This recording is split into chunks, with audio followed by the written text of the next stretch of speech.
भारतीय अंतरिक्ष अनुसंधान संगठन ने 7 मार्च को मेगा ट्रॉपिक्स 1 सैटेलाइट को नियंत्रित तरीके से धरती पर गिरा दिया। इस सैटेलाइट को 12 अक्टूबर 2011 को इसरो और फ्रांसीसी स्पेस एजेंसी CNES ने लॉन्च किया था ताकि मौसम और जलवायु परिवर्तन की स्टडी की जा सके। मेगा ट्रॉपिक्स 1 सैटेलाइट को प्रशांत महासागर में गिराया गया। इसे गिराने के लिए इसरो बीते साल अगस्त से जुटा हुआ था। वो लगातार इसकी दूरी को कम करता जा रहा था। इसमें बचे ईंधन के जरिए इसका ऑर्बिट लगातार बदला जा रहा था।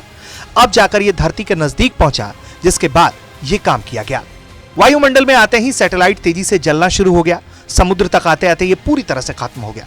कुछ हिस्सा अगर बच भी जाता तो उससे कोई नुकसान नहीं होता, क्योंकि यह प्रशांत महासागर के ऊपर गिराया गया।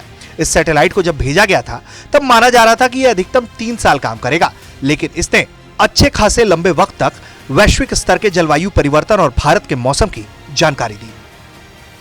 अब इस सैटेलाइट को क्यों गिराया गया? संयुक्त राष्ट्र की एक संस्था है UNIADC।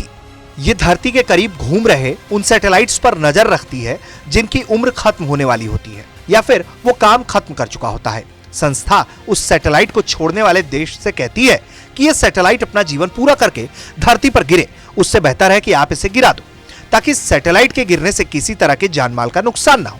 खास तौर से उन सैटेलाइट्स को नीचे लाना जरूरी है जिनकी उम्र 25 साल से कम है।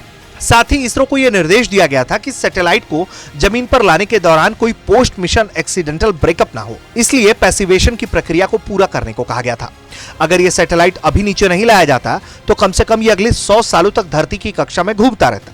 ये धरती से करीब 874 किलोमीटर ऊंची कक्षा में 20 डिग्री एंगल पर झुककर चक्कर लगा रहा था।